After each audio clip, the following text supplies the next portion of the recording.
Muy buenos días. Con ustedes, Fe en Acción, Escuela Bíblica, Consulador Marco Pozo, Bíblico. El tema de hoy, el santuario, pecado de ignorancia y pecados de rebeldía. Este es un programa de Fe en Acción.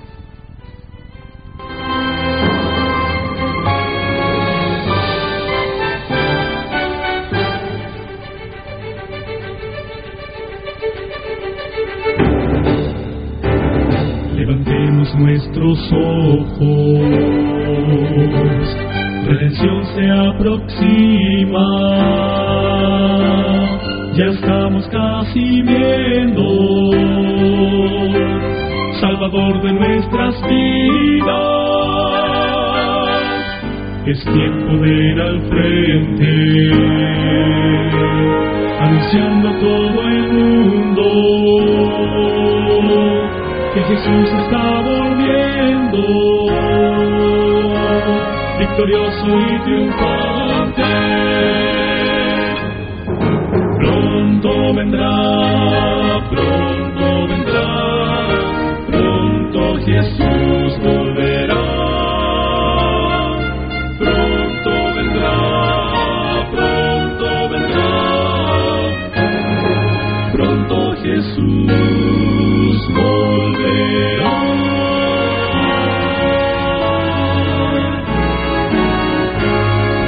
Pronto Jesús volverá.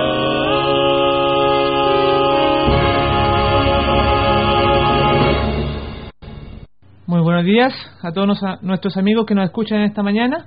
Nuevamente su programa Fe en Acción, Escuela Bíblica con ustedes, para compartir lo que es la palabra de Dios, que es el alimento que necesita nuestro ser para que este hombre interior se vaya renovando. Como siempre, antes de comenzar este tema de la serie del santuario que iniciamos en el programa anterior, vamos a hacerlo con una oración para pedir la ayuda de nuestro Dios. Lo invitamos a cerrar los ojos para orar. Bendito Dios que estás en los cielos, glorificamos tu nombre y rogamos tu compañía para impartir tu palabra, y a toda persona que escucha que tú la ayudes, que seas en su corazón, para que Jesucristo nuestro Señor cambie nuestra vida y nos dé la salvación que Él manifestó en la cruz del Calvario. Gracias, Señor. Te ruego por todas las personas que escuchan, en el nombre de Jesucristo. Amén. Después de haber implorado la presencia de Dios para este tema, que lleva por título el santuario, pecado de ignorancia y de rebeldía. ¿Qué significa esto?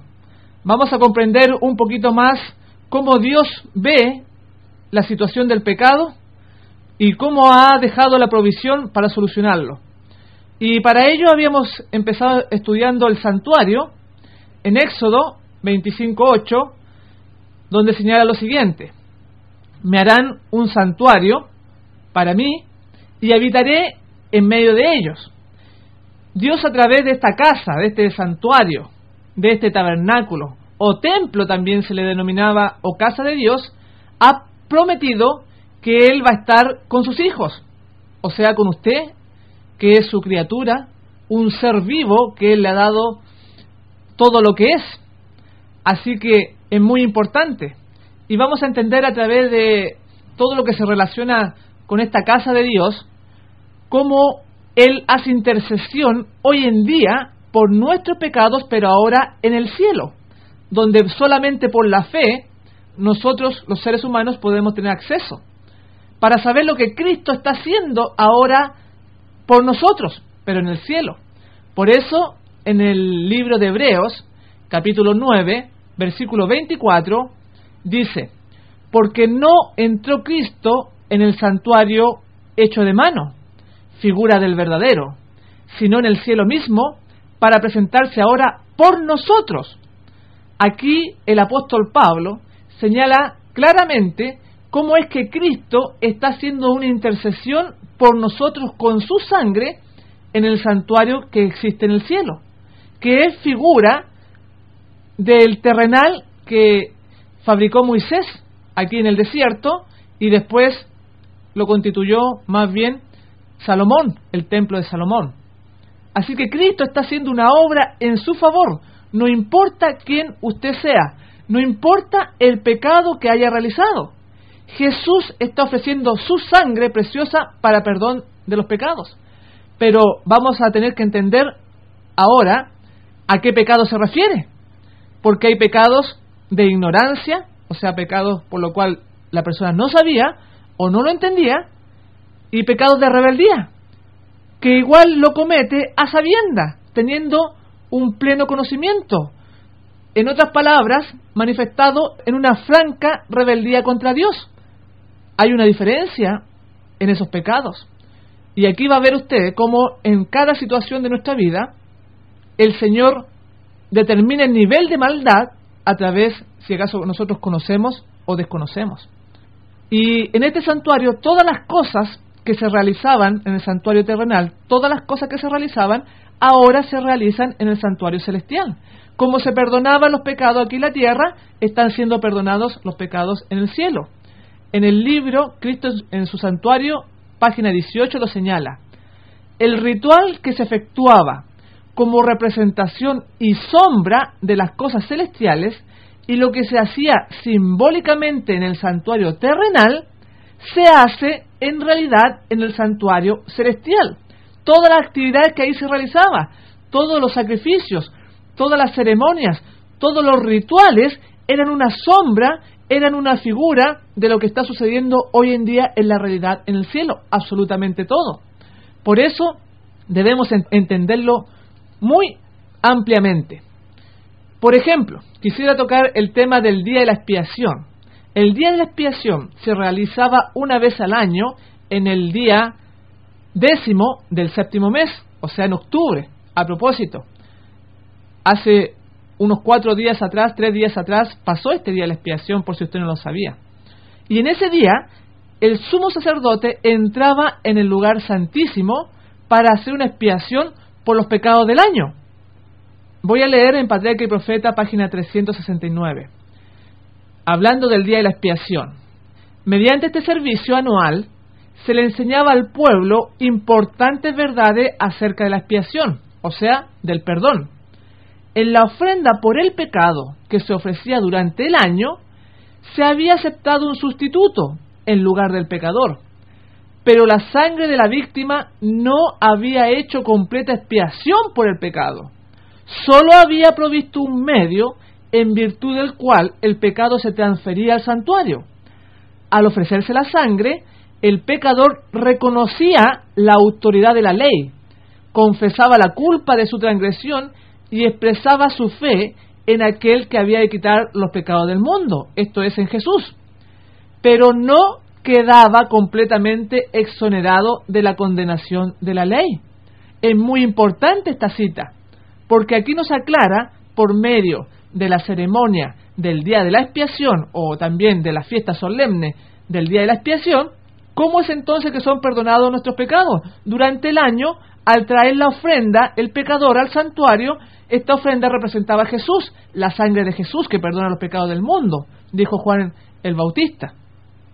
Pero ese pecado que se cometió, por ejemplo, en marzo, en abril o en junio, supongamos, ese pecado solamente se hacía un reconocimiento de que la ley era correcta y que el pecador había cometido una transgresión y expresaba fe en aquel que iba a quitar los pecados del mundo, solamente eso, pero no era totalmente librado el pecador de la condenación de la ley. Es muy importante lo que estamos diciendo, porque después había un día especial que era el gran día de la expiación, este día 10º del mes 7º, en el cual realmente se perdonaban y eran borrados los pecados que eran inscritos en los cuernos del altar.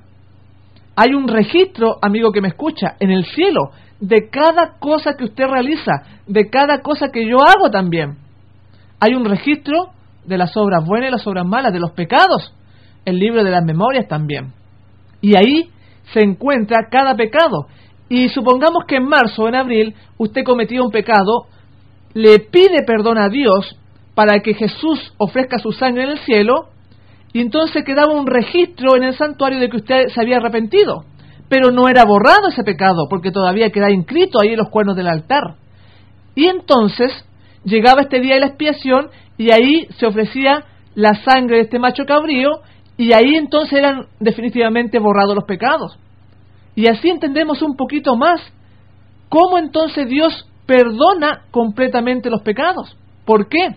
Porque si usted se arrepintió en marzo o abril por un pecado que cometió, Dios quiere ver si acaso ese pecado no lo volvió a cometer durante el año.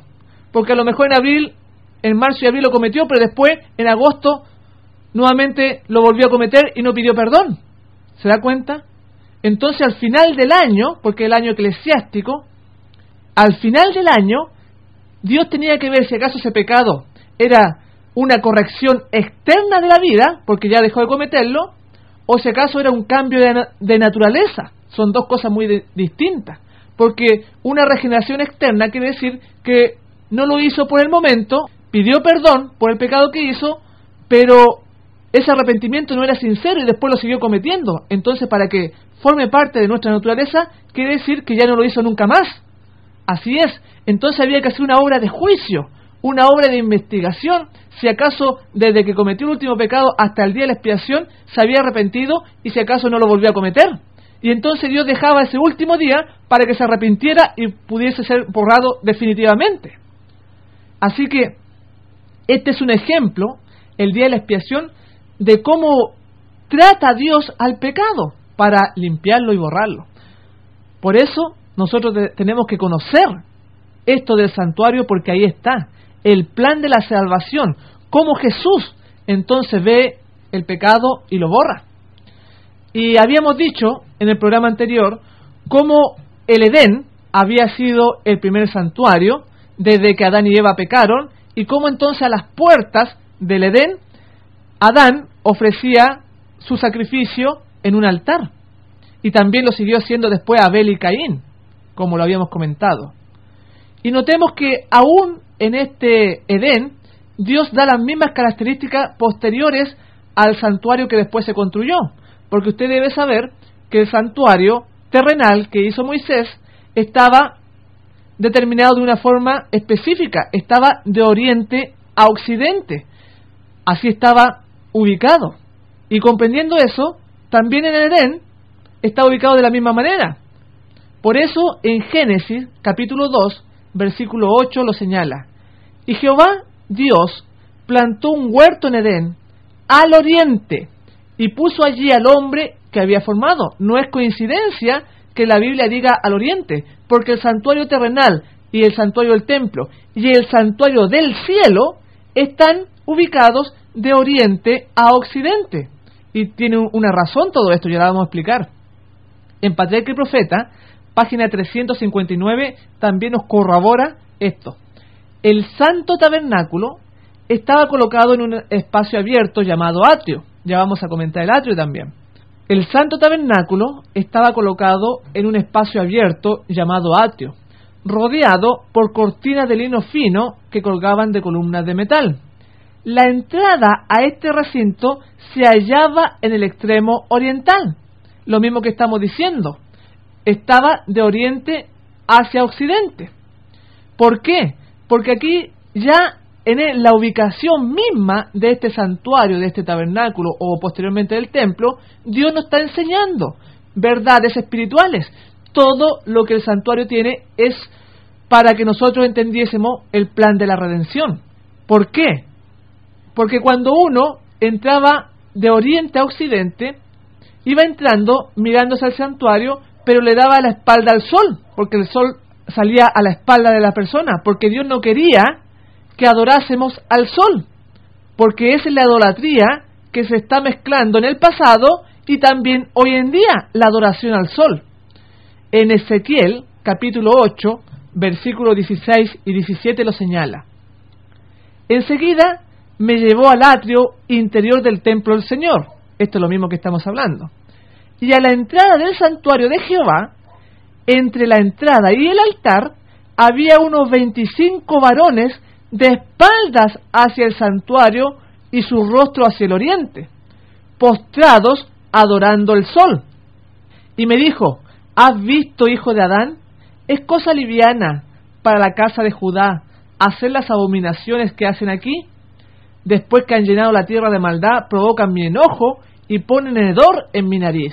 Notemos, las abominaciones de las cuales está hablando acá tienen que ver con el santuario, que la gente cometía maldades y después iba al santuario, pero no estaba adorando a Dios, le estaba dando la espalda al santuario en el santuario mismo.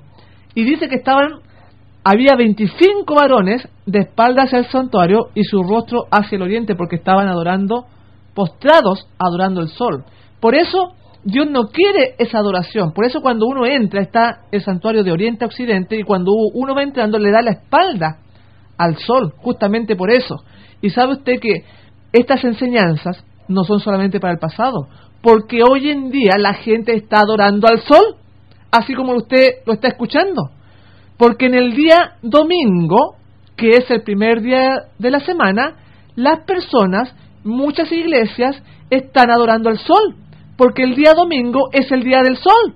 Así es, está cambiando el cuarto mandamiento, que habla de que hay que adorar el sábado, por el día del sol. Si usted lo analiza, por ejemplo, en inglés, domingo se dice Sunday.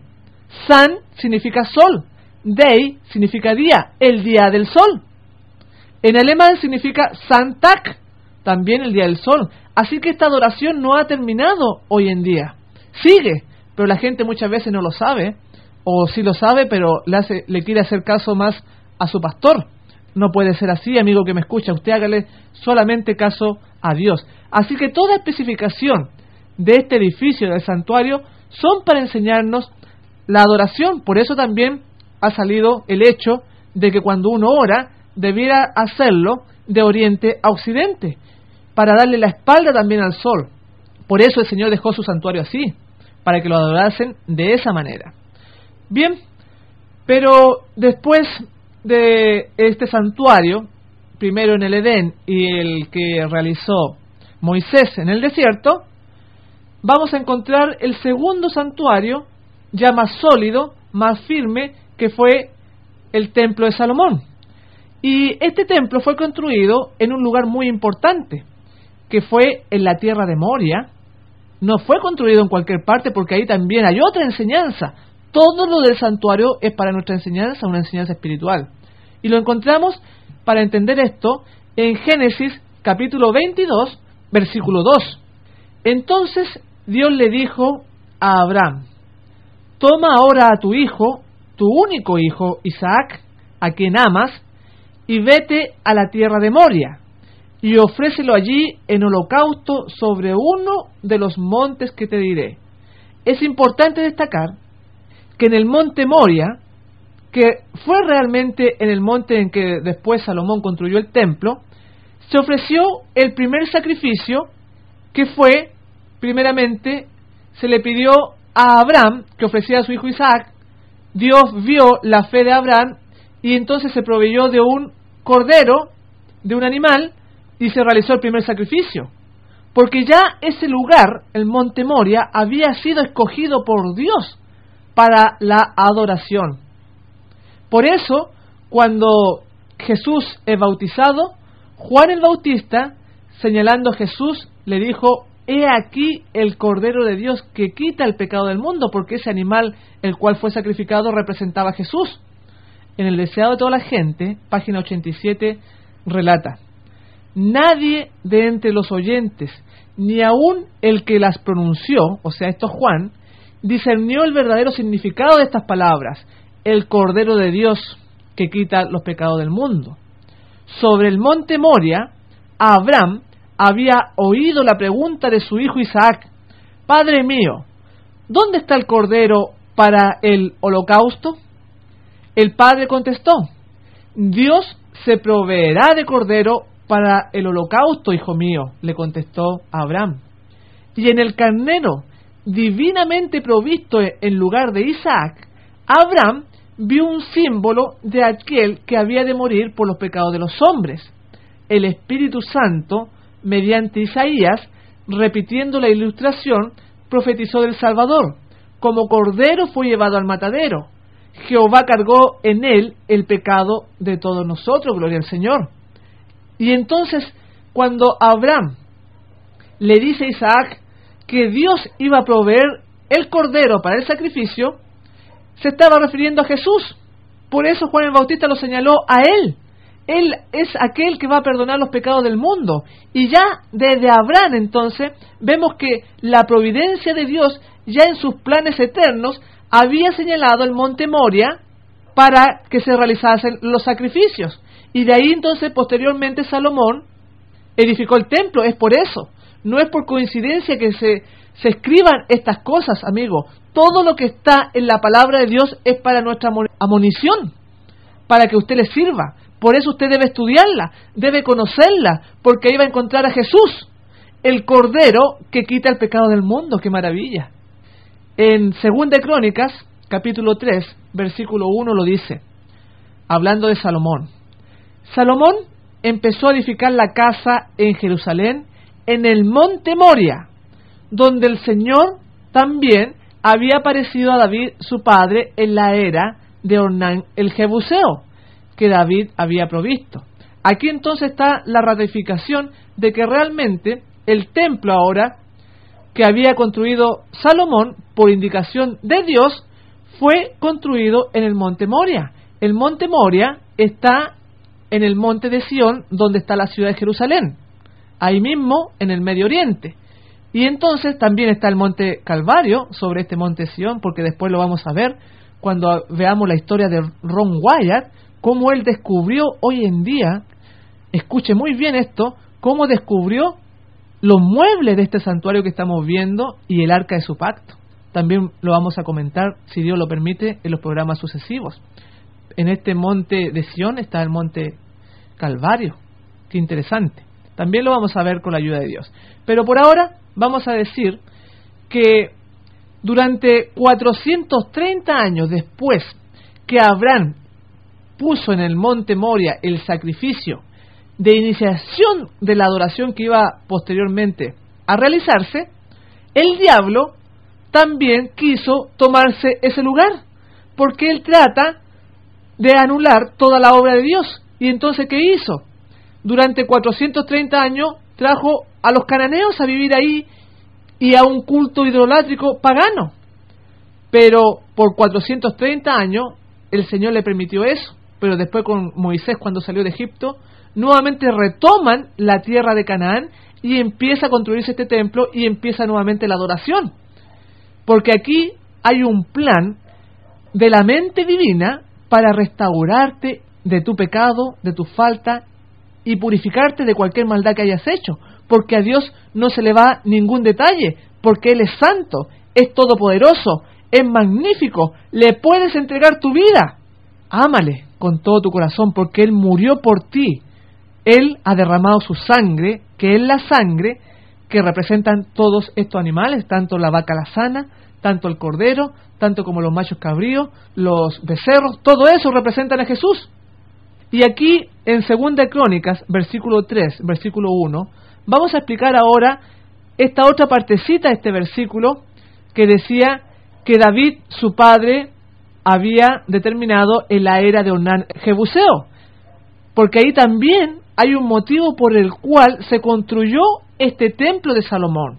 Tiene que ver con la historia del censo que realizó David y cómo David entonces fue instigado por Satanás para que hiciese un censo, porque había pensado David él que cuando comenzó su reinado Israel era bien pobre, se había logrado muy poco, y ahora cuando realiza el censo ya habían pasado muchos años, ya estaba viejito, estaba anciano, y entonces se le puso en el corazón de que iba a realizar un censo para ver cuán grande, cuánto avance había tenido el pueblo bajo su reinado. O sea, lo embargó la vanidad. Imagínense, David, que había sido criado en el campo, un simple pastor, había tenido su infancia en humildad. ¿Cómo ahora este hombre, conforme al corazón de Dios, la vanidad y el orgullo lo abaten? Y eso nos da a entender, amigo que me escucha, quien quiera que usted sea, que el lujo, el deseo de obtener cosas, la vanidad está al alcance de cualquier persona. es muy peligroso. Si David, siendo un hombre con el corazón de Dios, conforme al corazón de Dios, una persona que había sido criada humildemente, ¿qué nos hace pensar que nosotros no va a ser una tentación el caer también en eso? Por eso están estos trabajos tan bien remunerados, por ejemplo, los ingenieros, arquitectura, o médicos, o cualquier trabajo que lo lleve a usted a la vanidad o al orgullo, debe ser entonces considerado en la vida y ponerlo en las manos de Jesús para que sea desarraigado y tener un corazón humilde. Y entonces, en 1 Crónicas 21:1, Satanás hizo caer a David en esto, ya muy anciano. Dice, Satanás se levantó contra Israel e incitó a David a que contase a Israel. Y entonces vino una terrible plaga de parte de Dios, un castigo. Y vamos a conocer un poco más la historia. La contestación del rey fue, cuando vino la peste y la plaga, fue la siguiente. Está en 2 Samuel 24:14. En grande angustia estoy. Ruego que caiga en la mano de Jehová, porque sus miseraciones son muchas, y que no caiga yo en mano de hombre. O sea, Jehová ya había empezado la destrucción y por medio del ángel, y entonces también iba a ser castigado David, y se le ofrecieron alternativas, y David escogió mejor caer en las manos de Jehová. Notemos, porque dice acá, porque conozco sus miseraciones, su misericordia las conozco, no caiga yo en manos de hombre. Amigo que me escucha, porque David conocía el amor de Dios, conocía que estando bajo su mano había esperanza, y esa esperanza es la que Dios quiere que tú tengas también. Que conozcas a Dios y sepas que puedes, ante la tribulación, ante la angustia, ante cualquier sufrimiento que puedas estar pasando, te puedas acercar a Dios, porque Él es tu Padre amante. Y así lo hizo David. La tierra fue herida por una pestilencia que destruyó en ese tiempo, por el pecado de David, por haber mandado a que se realizara el censo, destruyó a 70,000 personas en Israel.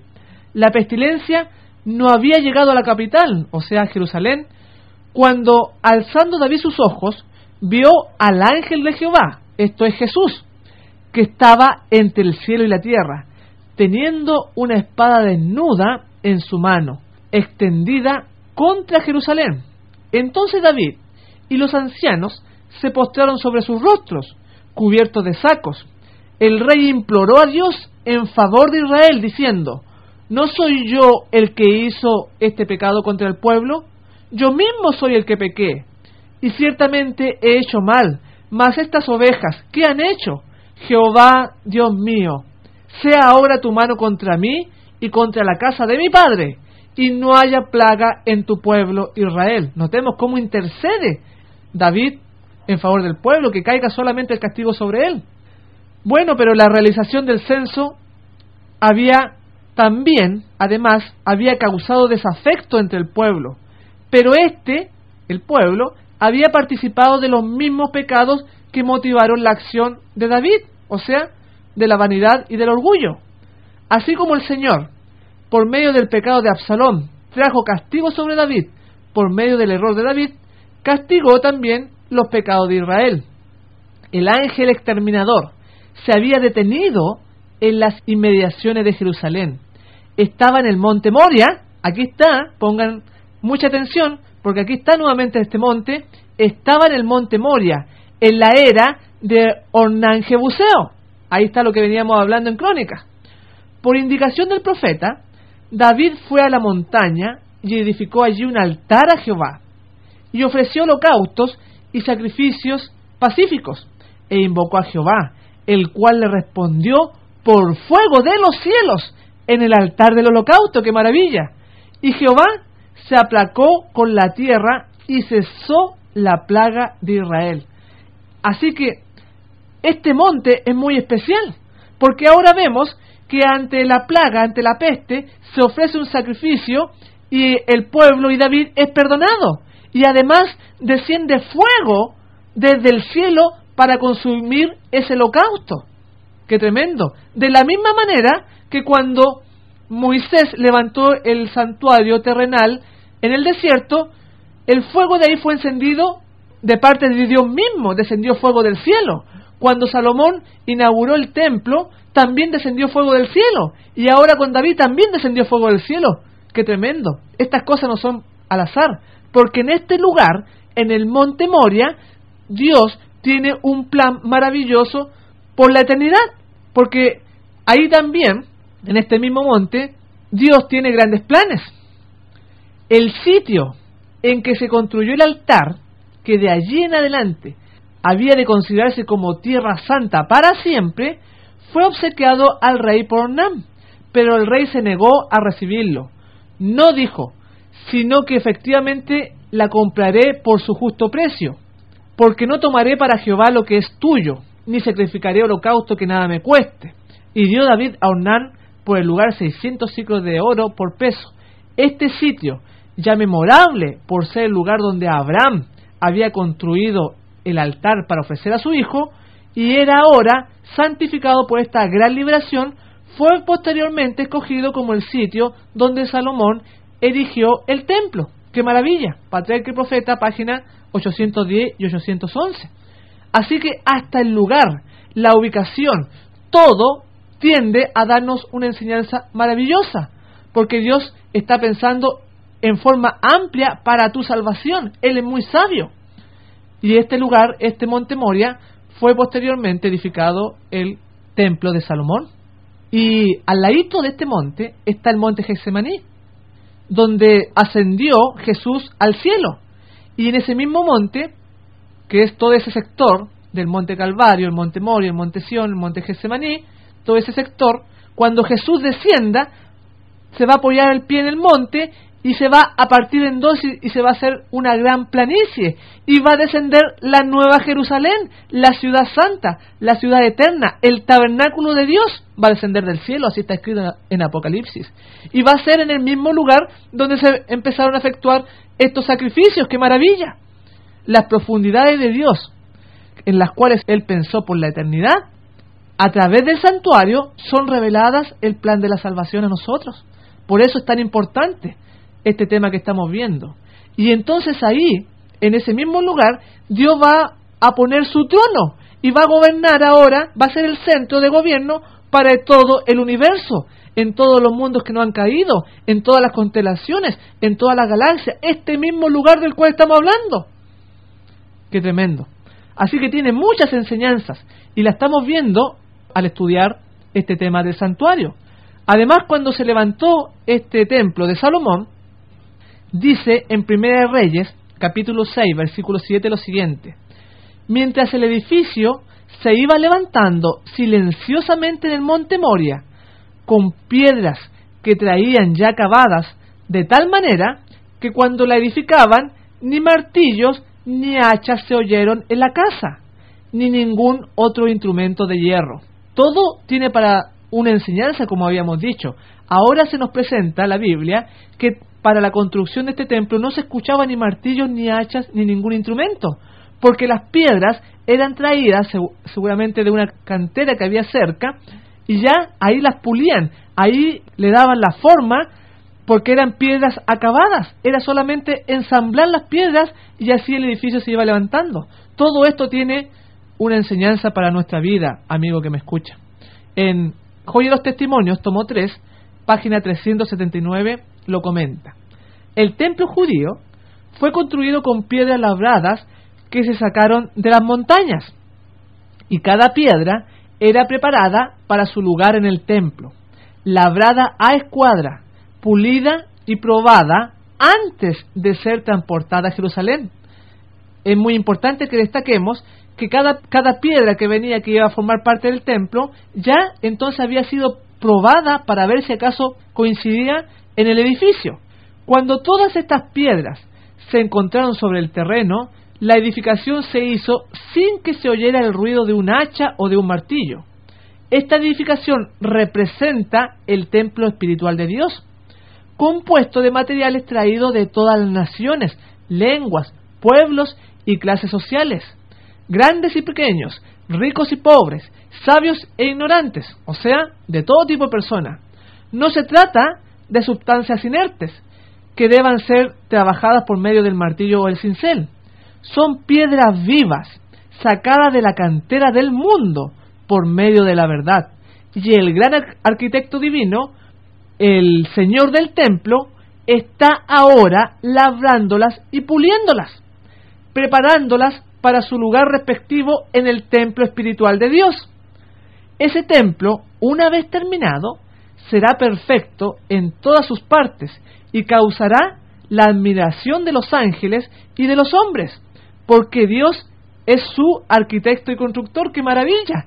Está hablando de que nosotros ahora, amigo que me escucha, somos esas piedras, pero que tenemos que ser labradas, tenemos que ser amoldadas, tenemos que ser pulidos para formar parte del edificio espiritual del arquitecto y constructor que es Dios. Y sigue añadiendo la cita: nadie piense que no tiene necesidad de golpe alguno. No hay persona ni nación que sea perfecta en todas sus costumbres y manera de pensar. Una debe aprender de la otra. Por esto, Dios quiere que las diferentes nacionalidades se asocien para llegar a ser un solo pueblo, en su manera de ver y en sus propósitos. Así será cumplida la unión que es en Cristo. ¡Qué maravilla! Joya de los Testimonios, tomo 3, página 379. ¿Cómo entonces dice que nadie piense que no tiene necesidad de un golpe alguno para ser amoldado? Y aquí entonces nosotros también, a través de la construcción de este templo, entendemos las vicisitudes de la vida, los problemas, las dificultades que quizás usted pueda estar pasando en estos momentos. Quizás pueda estar triste, quizás pueda estar angustiado, pero siempre que vienen estos acontecimientos, estos golpes de la vida, también puede resultar en una mejora de nuestra manera de ser. Quizás nos ayude a cambiar un mal hábito, quizás nos ayude entonces a cambiar el carácter, que nos damos cuenta, la única manera, lamentablemente, en que debemos ser refinados y transformados de nuestra antigua manera de vivir, ahora para Cristo, nuestro Señor. Así que todo tiene una enseñanza. Ahora vamos a entrar, después de haber visto algo del templo. Veremos nuevamente el santuario que construyó Moisés. Nos referiremos al atrio que rodeaba el edificio, por decirlo así. También se le denominaba patio. Se encontraba el altar del holocausto y la fuente del agua. Está en Éxodo capítulo 38, versículo 1. Bezaleel hizo el altar del holocausto de madera de acacia, cuadrado, de 5 codos de lado y 3 codos de altura. Ese hombre, Bezaleel, fue instruido por Dios para la construcción del santuario. Y en el versículo 18 habla de la fuente. Harás también una fuente de bronce con su base de bronce para lavar, y la colocarás entre el tabernáculo de reunión y el altar, y pondrás en ella agua. Éxodo 30:18. El altar del holocausto era el lugar donde se realizaba el sacrificio de los animales, y eran consumidos, porque este altar representa la muerte de Jesús en la cruz del Calvario, y cómo Jesús murió en las afueras de Jerusalén, porque esta ciudad también representa el santuario o el tabernáculo de Dios. Por eso es que el sacrificio se realizaba en el altar del holocausto. Todo tiene una razón de ser.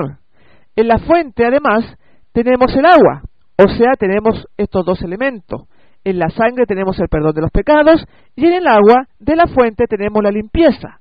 En el libro de Juan también tenemos estos dos elementos, en el monte Calvario, que estaban fuera de Jerusalén, porque el monte Calvario no estaba en Jerusalén, estaba fuera, un poquito afuera. Está en San Juan capítulo 19, versículo 32 al 35. Fueron los soldados y quebraron las piernas al primero y al otro que habían crucificado con él. Pero cuando llegaron a Jesús, como lo vieron ya muerto, no le quebraron las piernas. En cambio, uno de los soldados le abrió el costado con una lanza, y en el acto salió sangre y agua. Lo atestigua el que lo vio, este es Juan, y su testimonio es verdadero.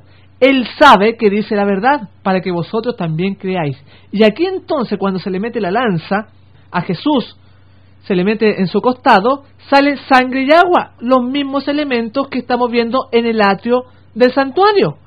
Sangre en el lugar en el altar del holocausto y agua en la fuente, porque esos dos elementos tienen que ir siempre en el plan de la salvación.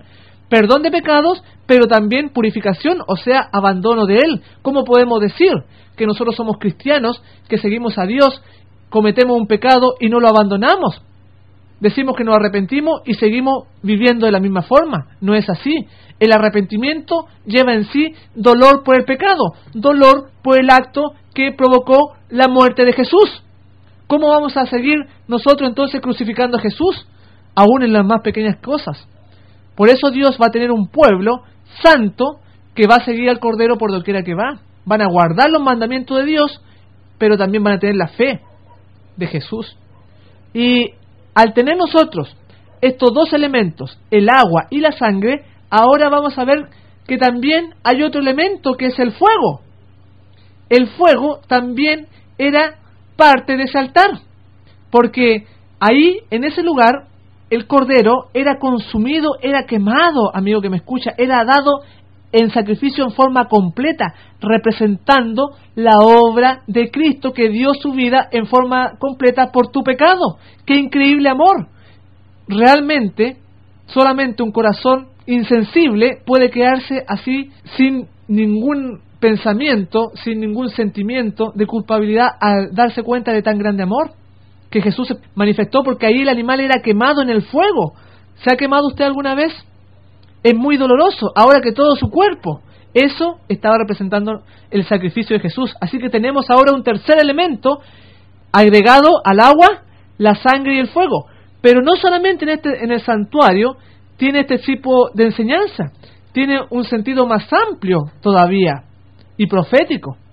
Porque, por ejemplo, estos elementos, el agua, la sangre y el fuego, también los tenemos a lo largo de la historia. Si usted se da cuenta, en los sucesos importantes de la historia de la humanidad han ocurrido. Ponga mucha atención a esta parte. Pasaron desde la creación 2000 años y vino una purificación por agua. Esto fue el diluvio con el arca de Noé. Hubo un diluvio universal donde solamente se salvó Noé y su familia, o sea, 8 personas. Y entonces ahí tenemos también el agua, la destrucción que vino por el agua alrededor de 2000 años después que fue creado el mundo. Y ahora ponga mucha atención, porque después pasaron alrededor de 2000 años más y vino la sangre ahora. Esto es en la muerte de Cristo, pero para salvación. O sea, ha venido el agua, ha venido la sangre. Y ahora estamos alrededor de 2000 años más desde que vino Jesús, y ahora va a venir la destrucción, pero por el fuego. ¡Qué interesante! Los mismos 3 elementos que están en el atrio de este santuario: el agua, la sangre y el fuego. Porque aquí, amigo que me escucha, está la maravilla de Dios para todo aquel que quiera entrar en esta casa. Él se le va a revelar, y se le va a revelar en forma amplia. Y esta razón de ser tan importante este templo, este santuario que Dios dejó, es que también va a venir el castigo en esta generación. En Ezequiel, que es el profeta que anunciaba la destrucción de Jerusalén, y también en Jeremías y la destrucción en el año 70 después de Cristo por los romanos, la destrucción de Jerusalén, tiene un motivo principal por el cual fue destruida, y esta fue que las personas, los israelitas, contaminaron el santuario. Así es, lo mismo que se está haciendo ahora con los pecados que se está cometiendo cada día por la humanidad. En Ezequiel 23:38 señala algo de esto que estamos hablando.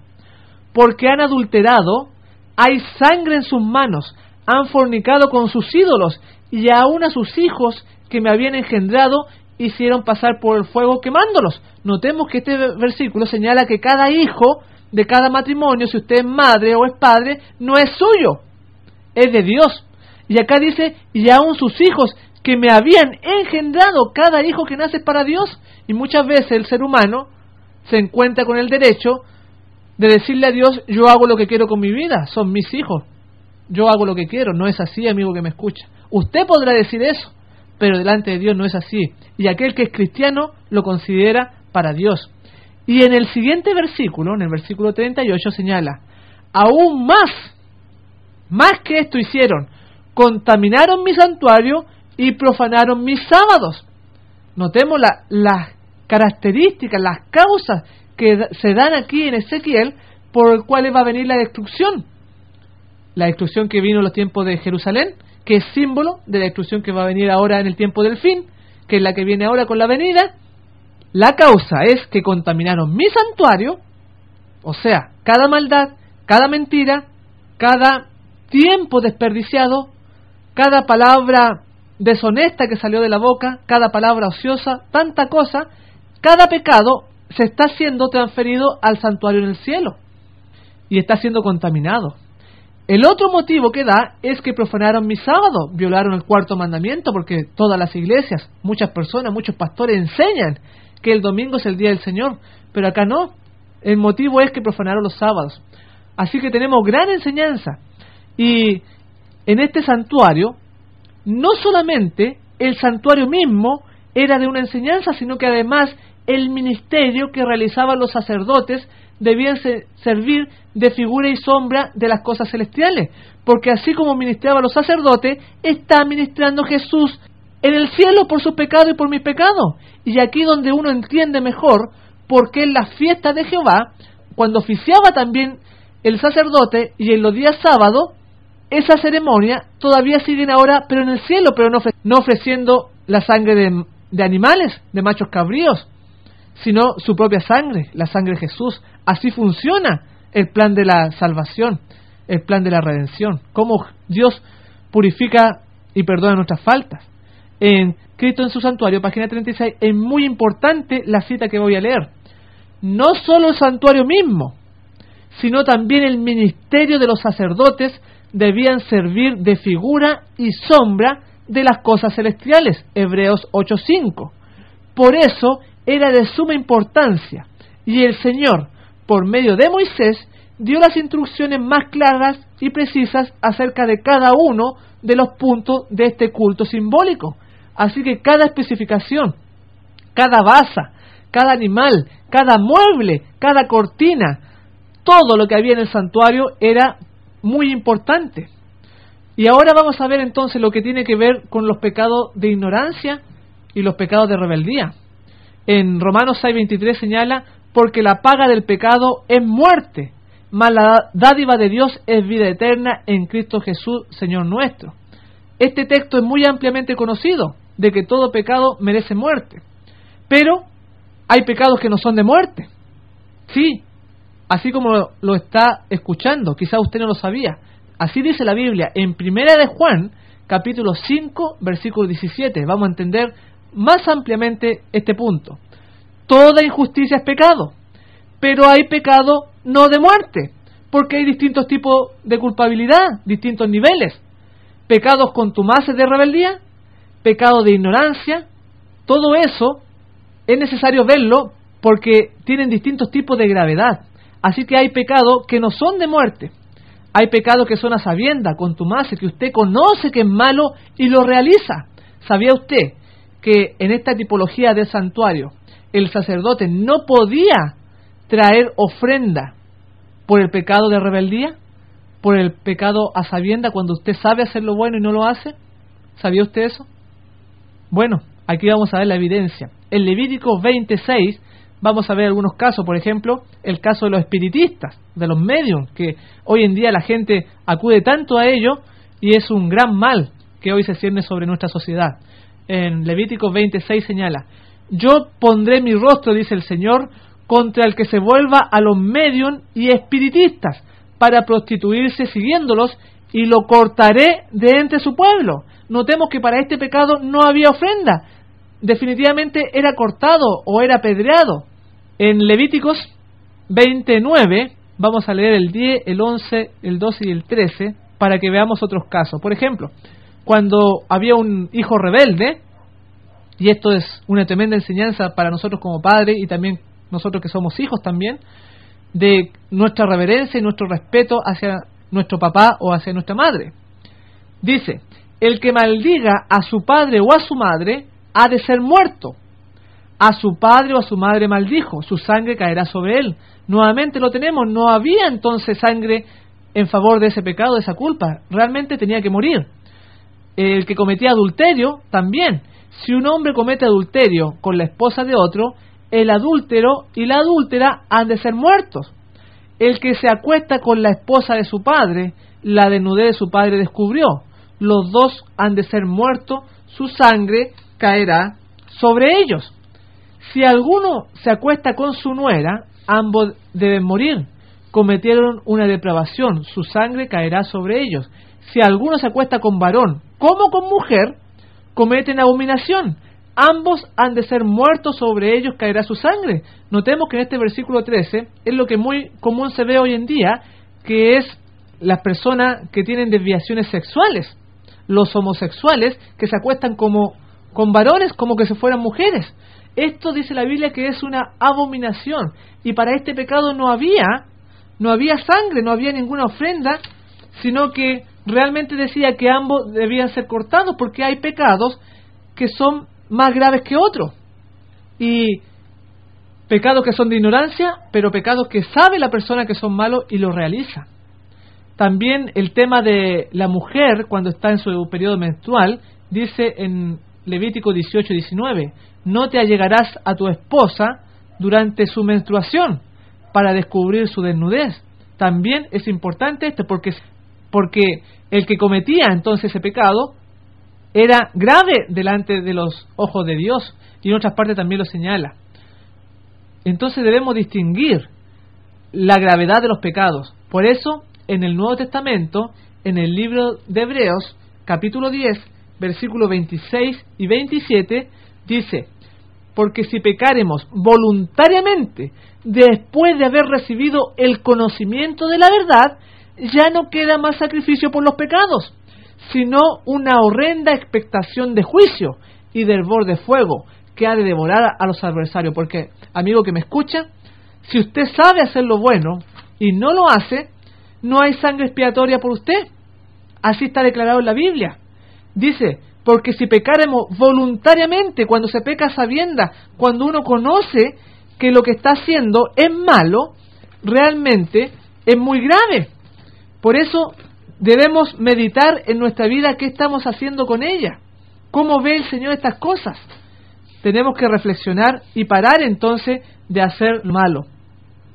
Pero también habían pecados que se ofrecían ofrenda.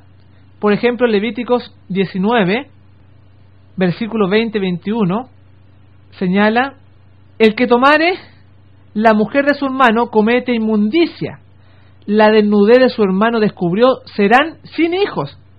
Notemos que cuando la persona se allega entonces y le quita de su hermano más directo, le quita a la mujer, se va a quedar sin hijos. Esto es lo que le pasó a Enrique VIII, que tomó la mujer de su hermano y después no pudo tener descendiente. Y sigue señalando: ambos serán azotados, no morirán por cuanto ella no es libre, y él traerá a Jehová a la puerta del tabernáculo de reunión un carnero en expiación por su culpa. Ahí entonces sí había ofrenda para perdón de su falta. O sea, había pecados en los cuales la persona era muerta directamente, y habían otros tipos de pecados en los cuales se podía llevar una ofrenda. Pero si pecaremos voluntariamente, a sabienda, después de haber recibido el conocimiento de la verdad, ya no queda más sacrificio por los pecados. Tenemos que entenderlo basándonos en todo esto que dice la Biblia. En Números 15:30 lo pone más grave todavía. Dice: mas la persona que hiciere algo con soberbia, así el natural como el extranjero, ultraja a Jehová y menospreció su mandamiento, enteramente será cortada esa persona, su iniquidad caerá sobre ella. Es muy importante lo que estamos viendo, porque si nosotros procedimos a sabienda, en soberbia, con altivez, contumazmente, dice que estamos ultrajando a Jehová. Qué impresionante. Por eso dice que será cortada a esa persona, no va a haber sangre por aquellos. Así que es muy importante. Ahora vamos a ver un poco los pecados de ignorancia, o los pecados por yerro también se le denota, por inadvertencia, que una persona que no tuviera mala intención. Hablando del día más importante, el día de la expiación, que habíamos comentado algo, que es el día del perdón, dice que ese día, que es el día del perdón, solamente se van a tomar en cuenta los pecados de ignorancia, no los pecados de rebeldía, a sabienda, amigo que me escucha, es muy importante. Está en Hebreos 9:7. Solo el sumo sacerdote una vez al año entraba, no sin sangre, la cual ofrece por sí mismo y por los pecados de ignorancia del pueblo. Estos son los pecados que se van a perdonar, amigo que me escucha. Así lo dice la palabra de Dios. No puedo enseñar otra cosa que no esté escrito.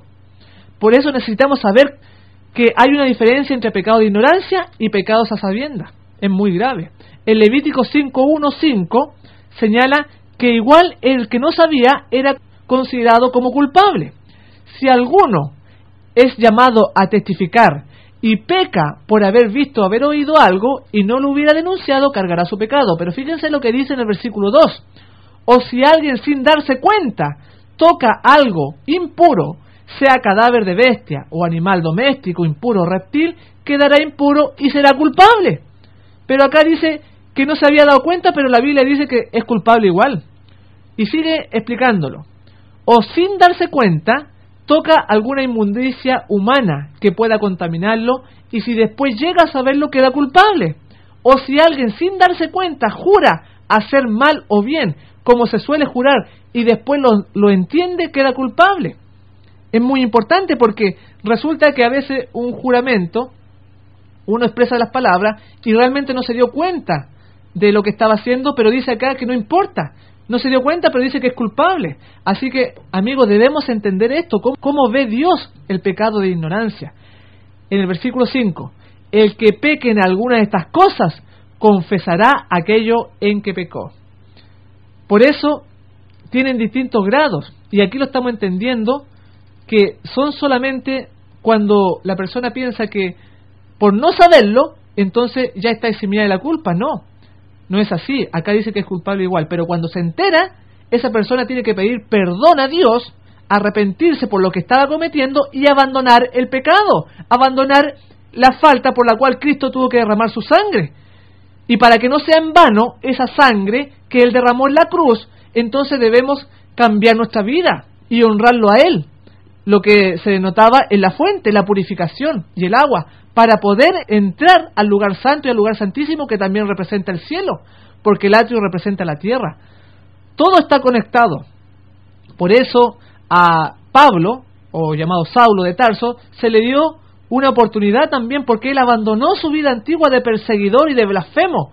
En 1 Timoteo 1:13 señala Pablo diciendo: habiendo yo sido blasfemo, perseguidor e injuriador, mas fui recibido a misericordia, porque lo hice por ignorancia en incredulidad.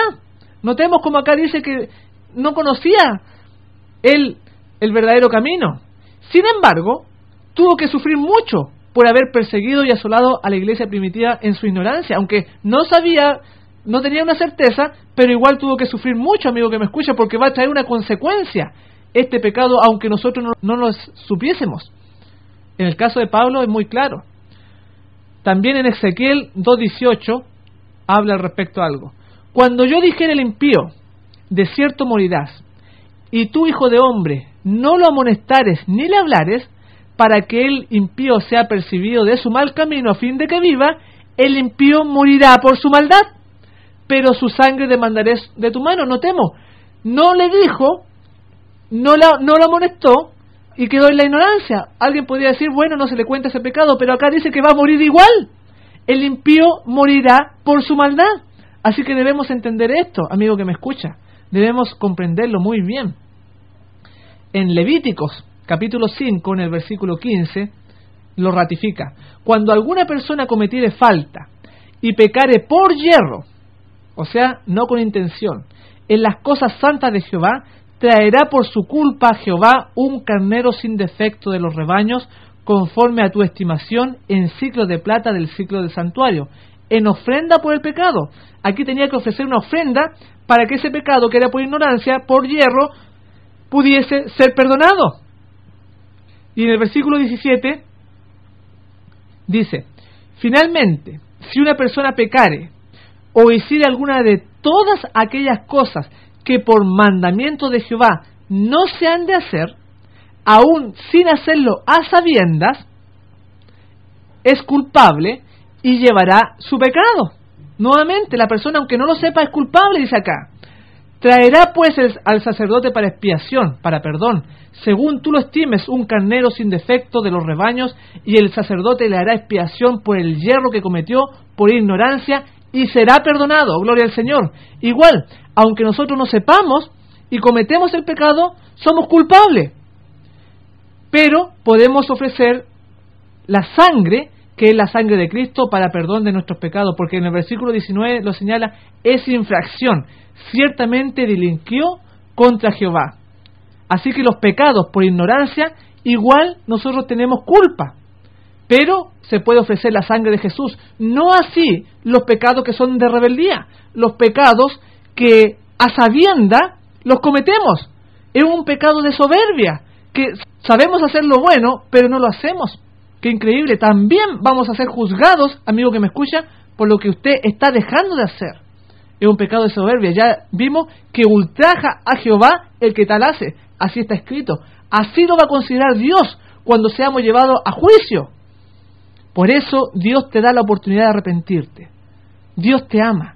Para Dios tú eres importante y quiere que procedas al arrepentimiento. Que ese corazón que ha llevado durante tantos años lejos de Dios, puedas por la gracia de Dios cambiarlo. Entrégale tu vida a Jesús. Él te está dando el tiempo para que lo hagas. Esta vida que tú tienes no es para hacer otra cosa, sino que para acercarte a Dios. Por eso Jesús dijo en Lucas capítulo 12, versículo 47 y 48, señaló lo mismo que estamos viendo. Aquel siervo que conociendo la voluntad de su Señor, no se preparó, ni hizo conforme a su voluntad, recibirá muchos azotes.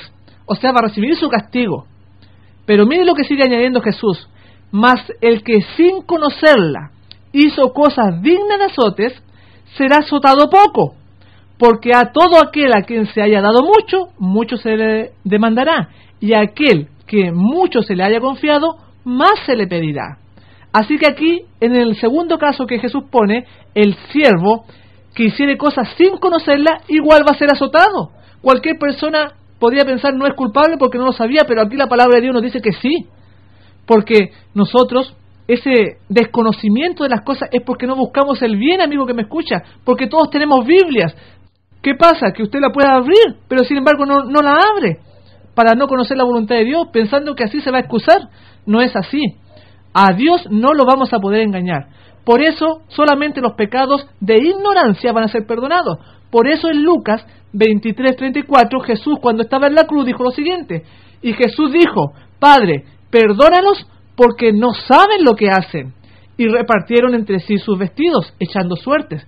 Aquí el motivo por el cual da Jesús para implorando el perdón es que no lo sabían. Era un pecado de ignorancia. Padre, perdónalos porque no saben lo que hacen. Cuando dijo esto, su espíritu se apartó de sus propios sufrimientos para pensar en el pecado de sus perseguidores y en la terrible retribución que les tocaría. No invocó venganza alguna sobre los sacerdotes y príncipes que se regocijaban por haber logrado su propósito. Cristo se compadeció de ellos en su ignorancia y culpa. Solo exhaló una súplica para que fuesen perdonados, porque no saben lo que hacen. Si hubiesen sabido que estaban torturando a aquel que había venido para salvar a la raza pecaminosa de la ruina eterna, el remordimiento y el horror se habían apoderado de ellos.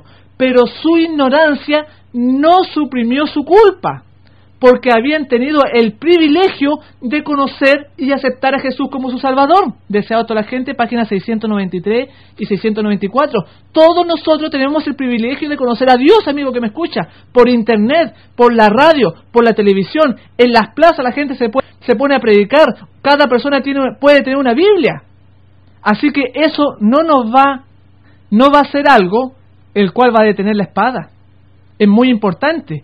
Por eso dice en Evento del Último Día, página 222, los que tienen una oportunidad de oír la verdad y sin embargo no se esfuerzan por oírla ni comprenderla, pensando que si no oyen no serán responsables, serán considerados culpables ante Dios, lo mismo como si lo hubieran oído y rechazado.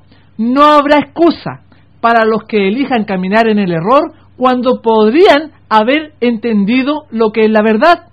Jesús, en sus sufrimientos y muerte, ha hecho expiación por todos los pecados de ignorancia, pero no se ha preparado remedio para la ceguera voluntaria. Qué tremendo lo que estamos leyendo. Por eso en San Juan, capítulo 3, versículo 20, porque todo aquel que hace lo malo aborrece la luz y no viene a la luz para que sus obras no sean reprendidas, porque el que está en tiniebla no quiere salir de la luz. Y ahí está la culpa, ahí está el pecado, que no quiere cambiar. Porque Jesús, en su sufrimiento y su muerte, ha hecho expiación para todos los pecados de ignorancia, pero no se ha preparado remedio para la ceguera voluntaria, porque Dios no te puede obligar. Amigo oyente, es muy serio esto. Tienes que ir a Jesús por tu propia cuenta. Tienes que acercarte a Él.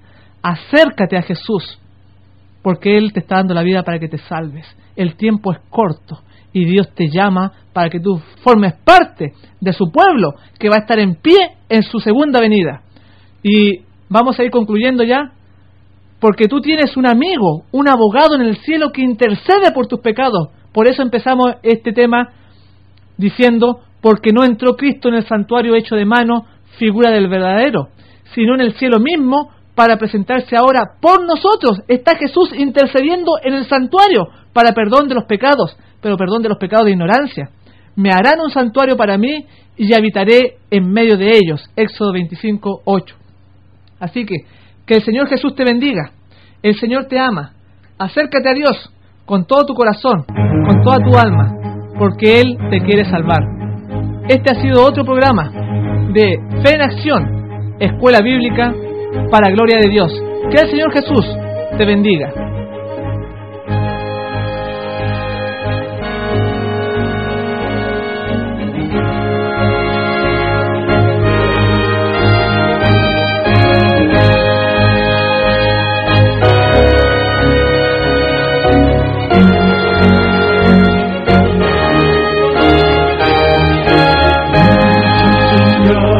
Mostrándonos están, Cristo muy pronto vendrá,